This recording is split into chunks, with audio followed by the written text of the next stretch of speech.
Have you ever wondered why certain people are easier to talk to and feel more real than others? I used to, but then I found out about a skill that few people talk about, even though it's backed by real psychology. Studies found it helped people get a second date, others were more likely to be open and trusting. It was even shown to increase respect and status. And for me, conversations got much easier, along with a lot of other things.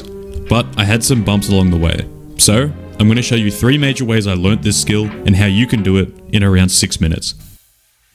Oh Lord, it's good to be here with you, Mr. O'Brien.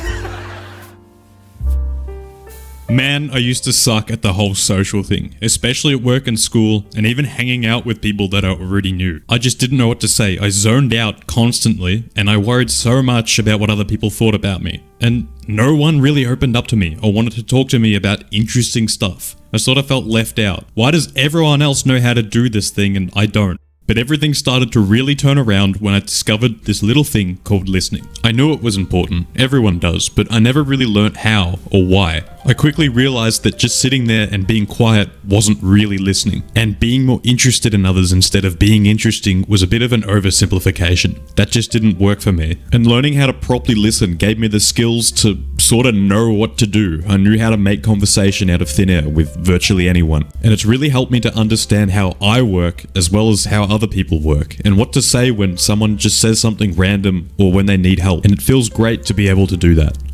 So, all I had to do was become more interested in others, right? Well, not really. Like a lot of people, I tried fairly hard to impress others. I wanted to seem funny, smart, and confident, and that got in the way of my ability to be social. It sucked the fun out of it, and people noticed very quickly. That was a deeper issue, one that I couldn't just switch off. I couldn't just become more interested in others instead of being interesting. I mean, that's skipping a few steps, right?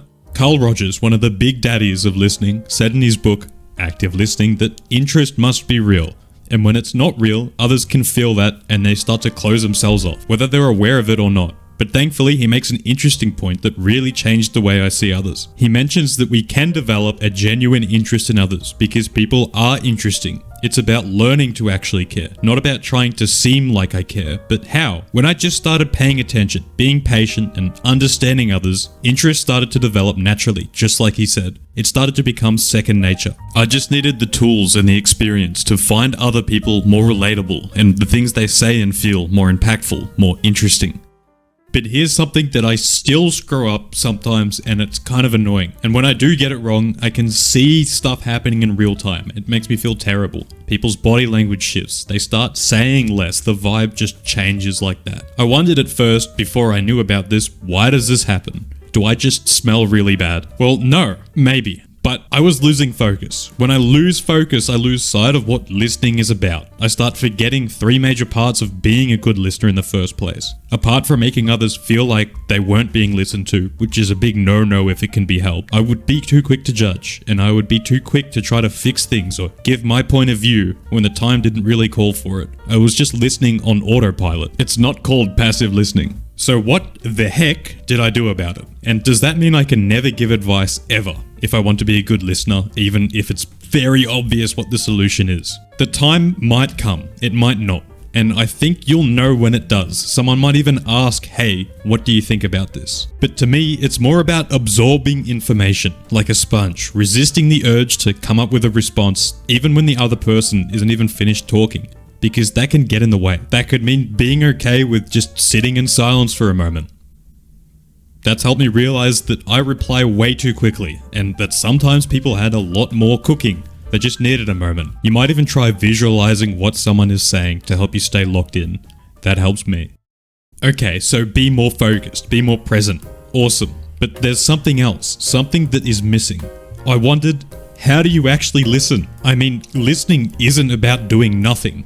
Right? Clearly something's happening. The good news is, every book and paper that I read had the same idea, that listening is about understanding other people and demonstrating that understanding to them. Cool, I thought, but how on earth do you do that? What does that even mean? Well, more good news, most of them had the same idea on how to get there. The way I've learnt to do it is, usually, when someone says something, you could probably break it up into 2 sections. Emotion, how they feel, and content, which is kind of everything else.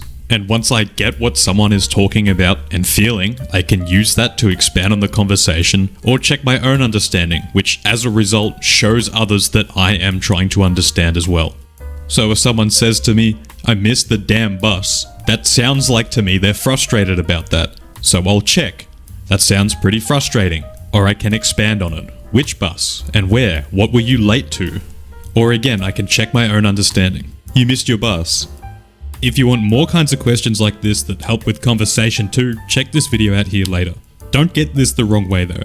These aren't phrases to say word for word, to go, "Look, I'm listening to you." Rather, I'd say them to gain deeper understanding, to keep up to date, to discover and to fill in the blanks, to expand the conversation. It showed others that I was clearly absorbing what they were saying too, that I was a sponge. And I was getting wet. And the best part is, if I was staying present, curiosity would come after, making many questions arise naturally without me even thinking too hard about it. And here's a bonus point because you're really cool and you really want to be a better listener. A lot of times in my life I forgot to be myself. Listening doesn't mean that I need to be someone else, let others walk over me, or that I always need to be the best listener in the room. And it definitely does not mean I'm never allowed to talk about myself. It's I should be better at listening, not I should be a better listener. If you're extra interested in this kind of stuff, I've made a toolkit that holds your hand through the process of learning listening, socializing, and other stuff like that. It's designed to take 5 to 10 minutes per day and to help you get better each time you look at it. But what are some other questions you can ask? Well, this video covers that a little bit, I think.